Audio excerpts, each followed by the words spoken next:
con el auspicio de... Después de la tormenta llega la calma y con ella una buena noticia. Porque gracias al crédito Levántate Mi Pyme, reafirmamos lo que siempre hemos sido. Los que sí se levantan, los que sí abren sus negocios, los que siguen reactivando al país con cada venta y con cada esfuerzo. Porque a pesar de cualquier desastre natural, las pymes siempre encuentran la manera de levantarse. Gracias, mi pyme, por hacer crecer la esperanza. Gracias por siempre creer. Bienvenidos, amigos de Leyendas. Este programa dominical de Radio Centro 101.3 en frecuencia modulada y que siempre está en redes sociales a través del canal YouTube de Radio Centro 101.3 y también en mi canal personal de YouTube, Pocho Harp. Hoy vamos a recordar a un personaje a quien lo grabamos hace algunos meses atrás, que es realmente un hombre multifacético, brillante periodista deportivo, histórico periodista deportivo, futbolista de la era amateur, en aquella en que Barcelona le ganó a Millonarios hace prácticamente 80 años. Además, entrenador, preparador físico y padre de un deportista de élite del Ecuador. Estoy hablando del profesor Jorge Delgado Guzmán, un hombre lleno de anécdotas, vivencias y experiencias que las trae aquí a Leyendas, porque los hombres que han hecho historia tienen que venir a este programa a contar la historia. Quedamos con el profesor Jorge Delgado. Bienvenidos a Momentos del Centenario de Barcelona, historias del centenario, como se ha denominado a este espacio que tenemos todos los domingos a las 11 de la mañana aquí en Radio Centro y que también obviamente difundimos a través de las distintas redes sociales. Hoy vamos a tener a un invitado de lujo realmente, al profesor Jorge Delgado Guzmán. Él es el deporte en el Ecuador. Ha sido futbolista, ha sido preparador físico y entrenador, ha sido padre de un gran atleta olímpico, que de paso es el presidente actual del Comité Olímpico Ecuatoriano, ha sido un deportista en toda la extensión de la palabra, ha sido presentador de programas deportivos. ¿Qué no ha sido Jorge Delgado en sus 94 años de vida? Y a Dios gracias, todavía está lúcido, con problema auditivo, por eso voy a tener que levantar la voz cuando le haga preguntas para que me pueda escuchar bien, pero intacto mentalmente, y hay que aprovechar esta experiencia de Jorge Delgado para que nos cuente de todo un poco. Vamos a comenzar con lo del centenario de Barcelona, que ha sido el objetivo de este programa, pero su personalidad es tan amplia que luego dejaremos ya de hablar de Barcelona y hablaremos del deporte ecuatoriano y sobre todo de Jorge Delgado Guzmán y todas sus anécdotas. Así que sean ustedes bienvenidos. Un saludo cordial. Gracias por venir, profesor. Un honor para mí, Pocho, sobre todo cuando estamos tan relacionados con la comunicación, ¿no? Todavía a mi edad, todavía hago algunos asuntos por radio que me llaman, me van a ver, y toda mi familia siempre fue de radio. Radio Senil, los Delgado Cepeda, mi papá Don Geo, gran amigo tuyo. Claro. Y bueno, estuvimos siempre muy ligados a la comunicación y al fútbol, por supuesto. Yo soy federado por Barcelona desde 1946, ¿te imaginas? Tenía 15 años cuando Danton Marriott le vendió todo el Panamá al Barcelona. Barcelona quería tener un equipo de fútbol, pero no tenía espacio en la federación. Entonces, Danton Marriott, que era un comerciante del fútbol, le vendió todo el equipo de Panamá a Barcelona en ese año 1946. Y desde ahí nace esa idolatría, porque todos eran muchachos de barrio, no eran tipos de dinero, nadie, ¿no? Entonces, la gente los apoyaba mucho. No había estadio, todavía estadio, sino el año 46, cuando hay el sudamericano. Entonces se jugaba en Puerto Duarte, se jugaba en el estadio Guayaquil. Y allá íbamos desde la calle Colón a la calle Capitán Nájera, era sarteneja todo, no había espacio, no había casa. Y entonces había mucho esfuerzo para él. Pero el fútbol siempre fue una pasión de todo guayaquileño. Entonces eso hizo que se extendieran tantas, ¿no? Jorge, tú fuiste arquero en el fútbol y fuiste arquero en la época amateur de Barcelona. Eres el último de los mohicanos de ese equipo amateur de los años 40, que después se convirtió al profesionalismo en los 50 y fuiste también fundador del profesionalismo en el Ecuador. Pero yo quiero ir al amateurismo, al año 1949, cuando Barcelona le ganó a Millonarios. 48 creo. 49 fue el primer 49 fue, partido, ya. sí. ¿Cuál es tu recuerdo de ese primer partido cuando Barcelona enfrentó a Alfredo Di Stéfano, a Pedernera y a toda esa gran maquinaria de Millonarios? ¿Cómo se desarrolló ese partido? Ya, yo en esa época era suplente de Enrique Romo. Y entonces Enrique Romo, un arquero pequeñito de 1,68 m, 65, pero que era un avión cuando se lanzaba al aire. Entonces le ganamos a Millonarios, que ya contaba en esa época con Di Stéfano, con Rossi, y que fueron traídos un avión especial fletado desde Bogotá por Mauro Mórtola. Mauro Mórtola era un empresario ecuatoriano radicado en Colombia, que patrocinó para proporcionar las entradas del estadio para para el terremoto en Hugo Gambato, ¿no? Entonces trajo un avión fletado con todos los jugadores del Millonario. Aquí jugaron, perdieron 3-2, 3-2 el primer partido. Yo estaba en el banco de suplente.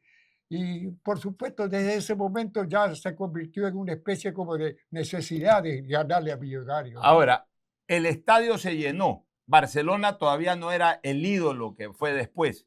El estadio se llenó. ¿Cómo vivió la gente ese partido? ¿Y qué hizo la gente después de ese triunfo frente a Millonarios? Claro, lo que pasa es que Barcelona no era ídolo porque no había televisión. La televisión convierte a Barcelona y a los equipos en ídolos, porque ya entonces no hay necesidad de estar en el estadio para verlo, lo puedes ver en tu casa. Y entonces Barcelona estaba compuesto por todos jugadores nacionales, ¿no? No teníamos jugadores extranjeros. Y entonces el público lo identificaba como parte del pueblo. Y esa era una de las razones por que la gente lo quería tanto. Uno salía a la calle y todo el mundo lo invitaba a tomarse un helado, a tomarse una cola en cualquier esquina, porque era considerado parte del inventario de la ciudad. Ya, y la gente cuando Barcelona le gana a Millonarios, ¿cómo festejó ese triunfo? Porque se pensaba que Millonarios iba a golear a Barcelona. Esa fue la idea de que Millonarios iba a barrer aquí, porque con los jugadores que tenían, no solamente Di Stéfano y tenía pues, a Di Stéfano y a Rossi, que era el otro, tenía otro montón de jugadores de gran categoría, pero ese día pues, funcionó Barcelona maravillosamente bien, ¿no? Y se le ganó pues, con goles de jugadores nacionales en esa época. Ahora, yo te quiero preguntar algo, Jorge, y para los que nos están escuchando por radio, levanto un poco el tono de la voz porque el profesor Jorge Delgado tiene un problema auditivo. Quiero que me hables de esos grandes jugadores del Barcelona. Te voy a mencionar uno a uno y tú me los vas descifrando. Sigifredo Agapito Chuchuca. Bueno, es que Sigifredo era un muchacho que vino de la provincia del Oro. Sigifredo Chuchuca se convirtió en ídolo porque simplemente era un hombre muy, muy humilde, vino de la provincia del Oro. Don Federico Muñoz Medina, que era presidente del Barcelona, lo alojaba en su casa. En su casa comía, era parte de la familia de Federico Muñoz Medina. Y entonces él era un hombre que iba al estadio con su paquete de equipo bajo el brazo, llegaba en bus o a pie y se convirtió rápidamente porque era parte del pueblo. ¿Cómo jugaba Chuchuca? ¿Cómo jugaba? Chuchuca era un hombre que no buscaba, sino que le daban la pelota para hacer los goles. Pero era muy valiente. A él no le importaba que le pegaran una patada, le pegaran un golpe, le dieran una caricia, porque era muy, muy valiente y se convirtió cada vez que entraba a jugar y hacía goles, fue convirtiéndose en una especie de necesidad del pueblo para tener un ídolo. Porque él se convierte en el primer ídolo de Barcelona, porque la gente lo necesitaba. Y imaginarse a alguien que estuviera a la altura de los jugadores de grandes equipos. Ya. Ahora te voy a preguntar por Enrique Pajarito Cantos. Enrique Pajarito Cantos venía de otro ambiente social, tenían otra situación. Chuchuca era un poquito más humilde. Entonces Pajarito era más relacionado con la gente del barrio, con los amigos del astillero, él y Pelusa Vargas y su hermano Jorge, que también era el volante del Barcelona, tenían siempre relaciones. Inclusive el ingeniero Miguel Salén Vivo los empleó en Constructora Guayaquil con guardianes. Y entonces los tres iban y se sentaban, cobraban, pasaban el día ahí hasta la hora de entrenar, pero no hacían ninguna otra actividad que no fuera esa, ¿no? El ingeniero Salem, pues, también maravillosa persona con todos ellos. Ya, ahora te quiero preguntar por Pelusa Sánchez. ¿Qué tal defensa era Pelusa Sánchez? El pibe, El pibe Pelusa no, el Sánchez. pibe Sánchez. El pibe Sánchez. El pibe Sánchez venía del Norteamérica, era back central del Norteamérica, y entonces cuando lo pasaron a Barcelona, era un hombre muy grande, muy fuerte, muy comunicativo, muy protector. Él cuando jugaba conmigo me decía, no se preocupe, Jorgito, que yo lo cuido. Y entonces que alguien saltaba, él estaba al lado mío para apoyarme a la caída, a la protección de una patada, ¿no? Era de esos hombres muy humildes, pero con un corazón inmenso. Ya, Jorge, Barcelona jugó 3 veces contra Millonarios. La primera vez los 3 partidos los ganó Barcelona, pero en el 49, en el primero, le ganó 3-2. Y luego jugó otros partidos, me parece que en el 51 y 52. Y en uno de esos partidos tú tapaste. Yo tapé los dos últimos Los partidos. 2 últimos. Yo tapé el 52 cuando le ganamos 1-0. En Guayaquil. En Guayaquil con gol de Leva, de Juan de Leva, que entró a reforzar al Barcelona viniendo del Río Guaya, el back central del Tano Espandre, ¿no? Y jugamos un lindo partido, un tiro libre de Pelusa Vargas, no lo alcanza a retener bien Cosi, y lo remata de Leva, de Leva que jugaba en Río Guaya, y convierte el gol. Fue una locura, ¿no? El triunfo sobre Millonarios, sobre todo el segundo del año 52, que me parece, ¿no? Sí. 51, 51, creo. Sí. Bueno, ese tiene una imagen especial, porque la verdad es que llegó el Millonario, como quien dice, con una escoba a barrer el estadio, y se fue con la escoba al hombro porque no pudo ganar el partido. Ya, muy bien. De esa época, de esos jugadores de los años 40 y años 50, ya entrando a los 50, ¿tú viste llegar a Barcelona a Lecario y Macías? No, Lecario y Macías jugaban ya en los juveniles. Macías vino de Venezuela, la familia de Macías vivía en Venezuela, y Lecario pues aquí en Guayaquil, y empezaron a jugar en juveniles. Y poco a poco fueron ascendiendo porque eran jugadores con una calidad extraordinaria, ¿no? Y un amor a la camiseta sobredimensionado. Y esa gente en la época ninguno se preocupaba de cuánto tenían que pagar, porque sabía que los dirigentes o los amigos de Barcelona siempre entregaban alguna cosa para... Antes las taquillas se repartían de acuerdo a los equipos que jugaban.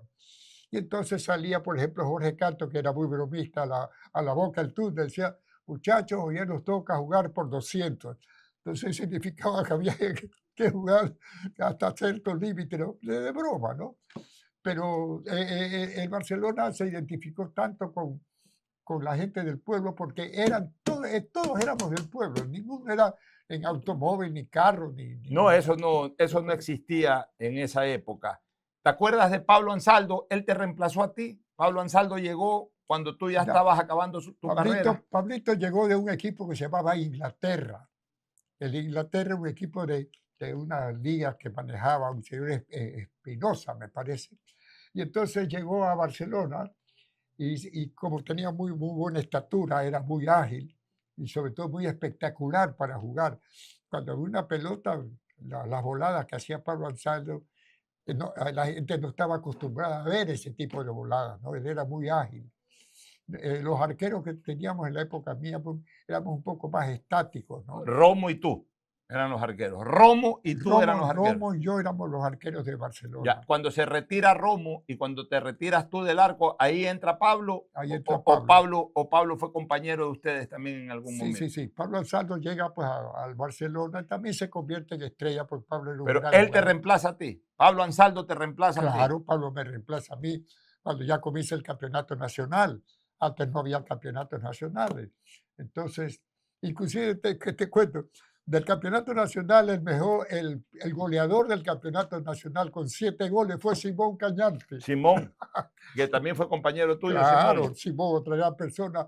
Y sobre todo porque tanto Simón como Clima, con quien me veo casi semanalmente, conversamos mucho, hicieron un trabajo social después de que se retiraron. Y me salto esto porque la verdad que Claro, los Cañarte atendían a todos los jugadores de Barcelona que estaban enfermos. Solórzano estaba en una silla de ruedas. Simón Cañarte lo cogía y lo cargaba para llevarlo del médico.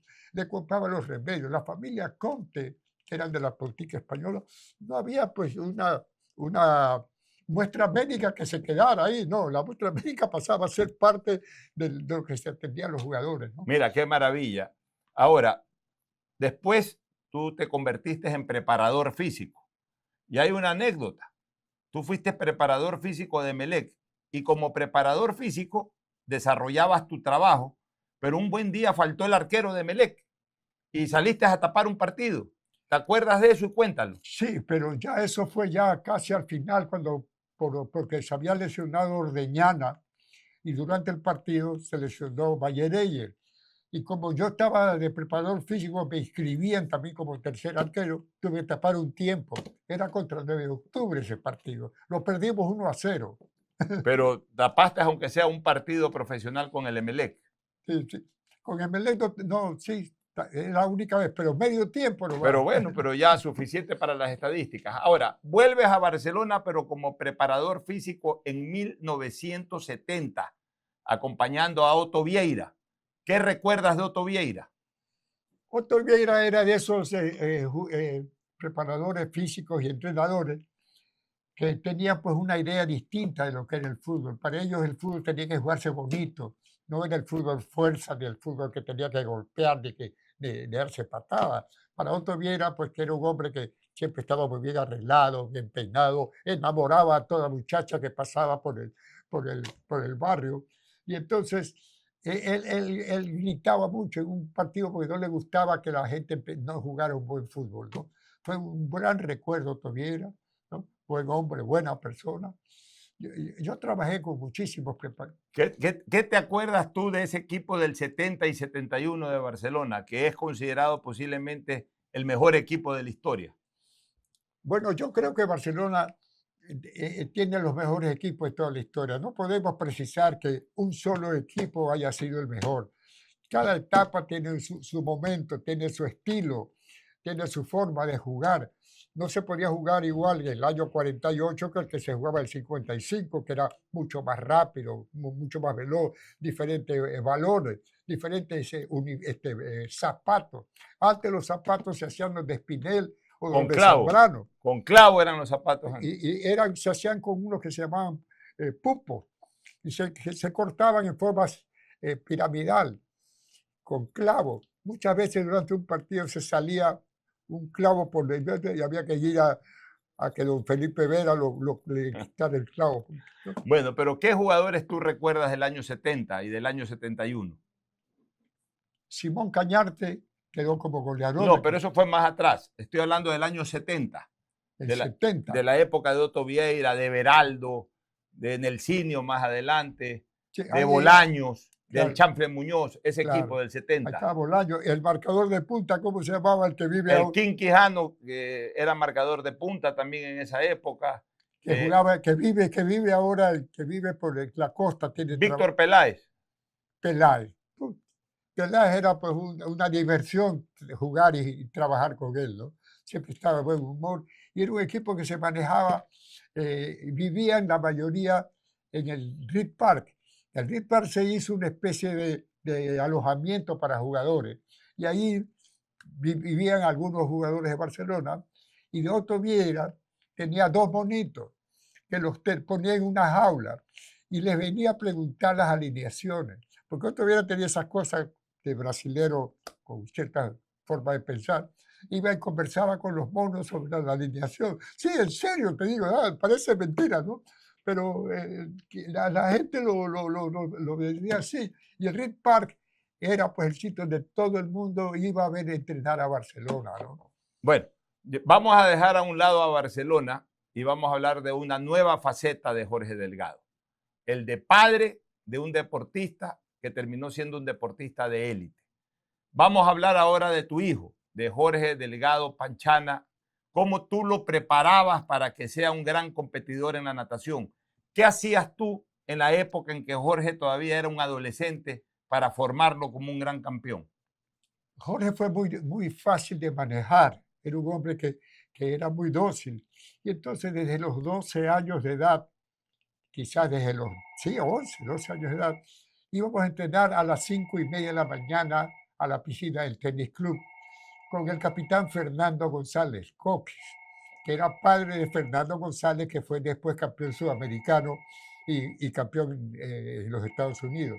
Y entonces 5 de la mañana, Jorge se levantaba, íbamos caminando o un carrito viejo que yo tenía hasta el tenis club, que estaba muy cerca, perdón, y ahí entrenábamos hasta las 7 de la mañana, que de ahí salía directamente al colegio, ¿no? Ya.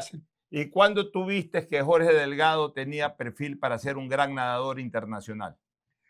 Cuando claro, como yo había visto tanto deporte, he visto tantos jugadores, no solamente en el fútbol, el básquetbol, el voleibol, y entonces rápidamente nos dimos cuenta que Jorge tenía las condiciones necesarias y sobre todo esa condición necesaria que está en el cerebro para un buen deportista, ¿no? Un buen deportista no puede ser solamente físico, no puede ser solamente músculo. Un buen deportista tiene que tener mucho corazón, tiene que tener mucho cerebro para saber lo que quiere hacer o lo que desea tener. Ya. ¿Por qué Jorge no ganó esa medalla de bronce en las Olimpiadas de Múnich? ¿Qué pasó? ¿Qué pasó para que no pueda ganar esa medalla olímpica? Yo creo que justamente unas semanas antes le había ganado en los Estados Unidos el Campeonato Nacional de los Estados Unidos al que llegó tercero en esas Olimpiadas. Pero Jorge nadaba en el carril 1 y en esa época las partidas se daban con una pistola desde el lado del carril 8. Quizás el sonido llegaba al 1 décimas de segundo después, pero Jorge iba siempre contra la pared, todo el oleaje le caía, ¿no? Y quizás le faltó un poquito más de decisión, un momento dado, la novatada, porque nunca había nadado, pues lógicamente en una Olimpiada. Le costó lo que pudo ser la primera medalla olímpica para el Ecuador, ¿no? Así es. Ahora vamos a hablar un poco del Jorge Delgado Guzmán, periodista. Te Tiene buena recordamos, memoria usted. claro que sí. Te recordamos mucho, Jorge, con dos grandes espacios en Canal 2. En esa época se decía Canal 2, que luego se convirtió en Ecuavisa. Vamos a hablar primero de este programa que tenías los sábados. Sábados deportivos, el nombre no recuerdo exactamente, pero Fútbol de estrellas se llamaba. ya, tú presentabas una serie de cosas ahí, presentabas fútbol de estrellas, que era el fútbol inglés, también después presentabas el fútbol alemán, presentabas estos concursos que generaba la televisión alemana y también algunas noticias, ese programa de los sábados. ¿Qué recuerdo tienes de ese programa Bueno, de los sábados? era una forma Partidos de tenis ponías ahí. claro, era una forma de llegar al público que no tenía, pues como ahora, comentábamos hace un momento, las señales de tantas estaciones, de tantas estaciones de televisión, que se existe en la casa y si no le gustó el partido de fútbol, cambia a ver tenis, si no le falta al básquet. Antes había que ver el fútbol porque no había más, había que ver el tenis.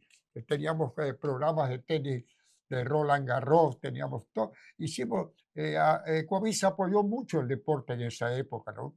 Tuvimos muchos, yo trabajé en Ecuavisa 22 años, ¿no? Yo recuerdo, Jorge, que los días sábados ese programa arrancaba más o menos a la 1:30 de la tarde, a las 2, y se acababa a las 5 de la tarde. Claro. Y si uno no salía a hacer deporte y se quedaba en la casa, obligadamente uno prendía el televisor para ver, porque ahí tú ponías un partido de tenis, ponías el partido del fútbol alemán, Fútbol. también ponías el fútbol inglés. Y ese programa concurso, Telematch creo que se llamaba, que era un programa alemán Sí. de concursos bien entretenidos. O sea, era una miscelánea de actividades deportivas. Ecuavisa compraba muchos programas de Europa y de Estados Unidos, pero no los había utilizado. Cuando yo llegué a Ecuavisa, era una bodega que había de videos de fútbol. Ya no eran videos, sino eran cintas de celuloide, porque no había video en esa época. Y entonces ahí empezamos con el gerente de Ecuavisa a organizar que los días sábados dedicados al deporte y nos dedicamos a hacer todos los sábados una tarde deportiva macanuda. Ya, de ahí tú también, allá por el año 81 yo diría, estrenaste un programa que también es una de las leyendas de la televisión deportiva ecuatoriana, que se llamaba Cámara Deportiva. Ese programa salía los días lunes, después de Televistazo, o sea, salía más o menos a las 8:30 de la noche. Y era el resumen de los partidos de fútbol del campeonato, más otras informaciones más. Y tenías una comentarista al lado tuyo que era un muñeco al que le llamaste Mona Lisa. Y llegó un momento en que la gente quería escuchar el comentario de Mona Lisa. Sí, claro. ¿Te acuerdas, ¿Te acuerdas un poco del esquema de ese programa? Lourdes Díaz se ponía debajo del escritorio donde yo estaba, con un micrófono, y escuchaba lo que yo hablaba, lo que decía, porque no tenía ni siquiera un monitor, y comentaba conmigo como que si ella fue una experta en fútbol, ella ni siquiera iba al fútbol. Pero la gente le agradaba tanto lo que decía Mona Lisa, que a veces cogían el programa para escuchar lo que decía Mona Lisa. Claro, porque Mona Lisa era muy ocurrida. Me acuerdo una vez, llamó Lupo Quiñones, y entonces me dijeron, Jorge, Lupo Quiñones quiere hablar con Mona Lisa. Y Mona Lisa abajo, ¿qué será lo que quiere el negro? Tenía cosas como esa, una velocidad mental macanuda. Ese programa hizo historia en la televisión ecuatoriana. Sí, claro, algunos años se mantuvo en la televisión, pero ya la técnica empezó a superar a estas cosas. Ya los que ya hacíamos la televisión en vivo o en persona, ya empezaron a irse quedando, ¿no? Ya, tú eres un connotado socio del Guayaquil Tenis Club. Hasta el día de hoy vas casi todos los días al tenis. Yo te voy a preguntar por algunas personas, muchas de ellas ya no están, otras todavía viven, pero quiero que me los recuerdes en pocas palabras. Comencemos por tu amigo del alma, el gordo Carlos Icaza, coronel. ¿Qué recuerdas del gordo? El gordo Carlos Icaza era un jugador de tenis maravilloso, ¿no? Su hijo, por supuesto, igual, y su hija también. Y entonces él lo que hacía era los sábados y domingos reunirnos en el tenis con otro poco de ellos a jugar tenis. Y él de joven, inclusive en Montevideo, jugando en pareja con Gómez, con el papá Pedro Pablo. ¿sí? Fueron vicecampeones sudamericanos de doble, ¿no? Y entonces el gordo disfrutaba el tenis y la cerveza. Tenía un vasito que le había traído el hijo de Inglaterra, un vaso de plástico de cristal grande, pero que tenía un timbre en el borde incorporado. Y cuando el gordo quería una cerveza, tocaba el timbre y ya el mozo sabía que tenía que llevarle una cerveza. Que el mozo de paso era Magallanes, ¿te acuerdas de Magallanes? Claro, ya, sí, bueno. ya eran tan conocidos, ¿no? Ahora, el mozo, dice la vieja guardia, pues a los saloneros, así se los conocía antes. Quiero que me hables de Pedro Pablo Gómez, el papá de Andrés. Pedro Pablo Gómez lo conocí menos, porque era un hombre de radio. Pedro Pablo fue un hombre de radio muy pegado a su estación, que quedaba por acá, por la subida del Cerro Santana, por ahí quedaba la estación de él. Y entonces no tuvimos mucha intimidad porque él no era muy amigable, era un hombre medio hosco, ¿no? Igual que Rafael Guerrero, que también era otro grande de la radio, pero hay gente que costaba trabajo trabajar con ellos. Háblame de Andrés Gómez, tú los vistes desde su formación. Andrés Gómez lo conoces. Bueno, Andrés tenía las condiciones necesarias para ser un gran tenista y sobre todo iba a ver los partidos. El papá lo llevaba y lo hacía jugar con él, lo hacía jugar con los pasabolas, especialmente los pasabolas. Son muchachos que, al igual que Pancho Segura, se mantienen casi 8 horas en el club, ven jugar y apenas se va el que le pasaba la pelota, ellos cogen la raqueta y comienzan a jugar. Eso pasó con Pancho Segura. Pancho Segura era tan flaquito, era tan raquítico, que esa fue la razón por la cual él jugaba con 2 manos, porque era tan débil que cuando jugaba por la derecha tenía que apoyarse con una, y a lo que jugaba por la izquierda Hay cosas que la gente no se da cuenta. Cambiaba la empuñadura en la raqueta. La mano derecha la tenía que poner acá abajo, porque si no, no podía golpear, no podía dirigir la pelota, ¿no? ¿Fuiste amigo de Pancho Segura? Pancho Segura me mandaba los pasajes para que yo fuera al Abierto de los Estados Unidos por 2 ocasiones y a los que jugaban en Miami también. Me mandaba los pasajes. Viejo, me decía, "Ay, te mando el pasaje para que te veas acá te espero". Llegaba al hotel donde estaba él, que casi siempre el dueño del hotel era un tipo que una vez a la semana Pancho lo llevaba a jugar tenis y con eso para él era la lotería. Entonces llegábamos ahí, me pasaba 3, 4, 5 días con él, íbamos y me sentaba donde se sentaban los mejores jugadores del mundo, ¿no? Conocía muchísimos de estos de primerísima figura y la gente empezaba a agolparse para conversar a todos ellos. ¿Tú recuerdas a Miguel Olvera? Miguel también otra maravillosa persona. Miguel Olvera tuvo que heredar todo lo que los demás hacían. Entonces se vio obligado a esforzarse mucho, ¿no? Y Miguel es de esos muchachos que saliendo también de una humilde sector, ahí mismo del tenis, puso tanto de su corazón y de su empeño para ser un gran tenista. Lo logró. Inclusive pocas personas saben que Miguel Olvera ganó uno de los grandes slams que se juegan en Estados Unidos. Lo ganó en Cincinnati. ¿Sabes? En Cincinnati o en Seattle. En Seattle, al oeste. Sí, él ganó en ese torneo. Y estuvo pues un poco enfermo en una ocasión porque quizás su alimentación no compensaba los esfuerzos que hacía. Y eso hizo que tuviera que dejar un poco la parte activa, ¿no? Pero se convirtió en un entrenador y allí en el Centro de Alto Rendimiento ha sacado jugadores de toda clase, unos buenos, otros malos, otros regulares, pero su trabajo de él y sus hijos que lo ayudaban fue sensacional siempre. Jorge, esta última parte de tu vida, ya estás tú... Que la última parte que ya estamos ya para... No, pero ya, yo siempre digo una cosa, ¿no? La vida es como el fútbol. 90 minutos de fútbol, 90 años es, digamos, que el tiempo más o menos pensado de un ser humano. Ya cuando se pasa de 90 minutos en el fútbol o se pasa 90 minutos en la vida, se dice que se está jugando descuentos. Pero en todo caso, ¿cómo son estos momentos de tu vida? ¿Tú cómo desarrollas tu vida? ¿Qué expectativa de vida tienes? A todos nos gustaría ser eternos, pero en algún momento ya tenemos que irnos.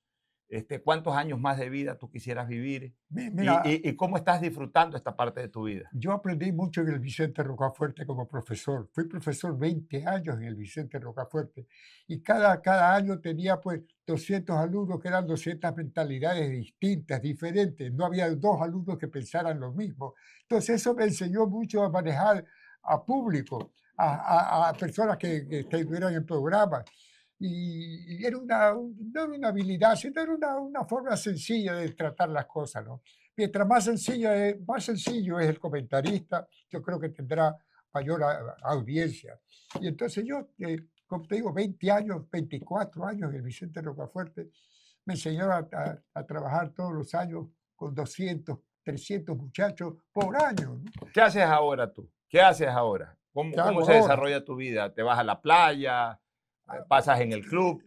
Trato de estar vivo con mi hija que es soltera, ella es la que me cuida, y todos mis hijos ya son casados, tengo 6 hijos, tengo 6 nietos, pero siempre estamos en comunicación. Esa es una de las razones porque no se envejece un poco más lento, ¿no? El tener comunicación, poder hablar con 6 personas distintas, como Jorge, como Mario, como Max, que piensan distinto. Y entonces eso te obliga a adoptar ciertas posiciones, tratos para cada uno. Y eso te enseña a tratar a la gente. Yo voy al tenis club y converso hasta con el portero, converso hasta con que me sirve una sopa, ¿no? Porque no tengo problemas para conversar con nadie. Y esa es una de las razones porque el periodismo enseña mucho, ¿no? Ahora, Jorge, ya para ir terminando el programa, ¿tú te sientes ya a los 94 años un hombre realizado que hizo lo que quiso y que lo hizo bien? ¿Me repite? Te lo vuelvo a repetir. Tú ya a los 94 años te consideras un hombre realizado, que lo que hizo, lo hizo bien y sobre todo hizo lo que quiso. Todavía me falta, yo no estoy realizado, me falta. ¿Qué más te falta? No, me falta todavía. Yo amo la vida, maestro. Me gusta vivir, me gusta despertar y saludar a un perro grande que tengo y reírme con mi hija. Yo nunca me levanto mal genio. Yo del mal genio me olvidé, no sé de qué se trata, ¿no? Sé que la vida tiene tantas tristezas que no es posible colaborar con más. Entonces tratemos de hacer la vida un poquito llevadera. Me encuentro con amigos ahí, nos reímos, una broma, un chiste, una sopa. Es decir, hay que tratar de estar en comunicación, no estar solo y saber que cada amigo es un mundo, como comentábamos hace un rato, y saber tratar a cada uno, ¿no? Ya, y eso es importante, Jorge, porque es verdad. Tú nunca pusiste una mala cara en ninguna de tus facetas públicas y privadas tampoco. Yo nunca te he visto mal genio, nunca. Yo te conozco 45 años por lo menos, o quizás más, 50 desde que yo era niño, y nunca te vi mal genio en lo privado, y mucho menos en tus expresiones públicas en la televisión, cuando fuiste deportista, cuando fuiste de comentarista. Tú nunca pusiste una mala cara, nunca pusiste un gesto de mal genio, siempre con una sonrisa. Esa fue tu característica. Fuiste un hombre feliz. Soy feliz todavía. Soy feliz porque tengo buenos amigos, como el caso suyo. Gracias, el profesor. caso de tantas personas a las que veo todos los días. Mis hijos, por ejemplo, yo a 8 de la noche comienzo a recibir las llamadas de ellos, que donde estén, me llaman para preguntarme cómo pasa el día, cómo estoy bien. Tengo un hijo médico, como tú lo conoces, Claro, Mario. Mario. Mario está siempre preocupado por mí. Tiene una casita en playa y me lleva de vez en cuando. Este último semana estuve allá y, por supuesto, me atiende él y su señora con banquetes, maestro. Entonces, eso hace que uno no solamente se puede ser feliz por fuera, hay que ser feliz por dentro, ¿no? Así es. Bueno, Jorge, te queremos agradecer por esta maravillosa presencia acá, porque tu testimonio estaba pendiente. Yo quería hablar así, públicamente. Nunca he tenido la oportunidad de entrevistarte. Hemos hablado tantas veces, pero nunca en una entrevista así como esta. Tantas cosas que contar, Jorge Delgado Guzmán. Es una enciclopedia viviente. Es la historia viviente, porque imagínense ustedes, es integrante del Barcelona del amateurismo. Es el padre del primer gran atleta olímpico que tuvo el Ecuador, como Jorge Delgado Panchana. Fue uno de los pioneros de la programación deportiva en televisión en el Ecuador. O sea, ¿qué no ha hecho Jorge Delgado Guzmán? ¿Qué experiencias no ha tenido en la vida Jorge Delgado Guzmán? Y yo creo que es el momento oportuno para que las recuerdes y para que se las transmitas a las anteriores y actuales generaciones. Las anteriores van a recordar todo lo que has dicho y las nuevas van a aprender y van a conocer muchas de las cosas que pasaron en el Ecuador. Un abrazo, Jorge, gracias por tu presencia. Muchísimas gracias, Pocho. Aquí estamos siempre a la orden. Usted me llama y yo vengo. Yo sé, no será la última vez. No serás la última vez que vengas, ni serás la última vez. Usted a la hora que quiera. Yo los buenos amigos siempre los estimo y los quiero mucho. Jorge Delgado Guzmán, una leyenda viviente del deporte ecuatoriano. Así culminamos nuestro programa. Y de esta manera hemos revisado la vida del profesor Jorge Delgado en un programa que lo grabamos hace algunos meses atrás y que no podía quedar fuera de esta galería de leyendas, porque un hombre que hizo tanta historia vino a contar aquí su historia. Ya estaremos el próximo domingo con una nueva leyenda en el Ecuador y en el mundo.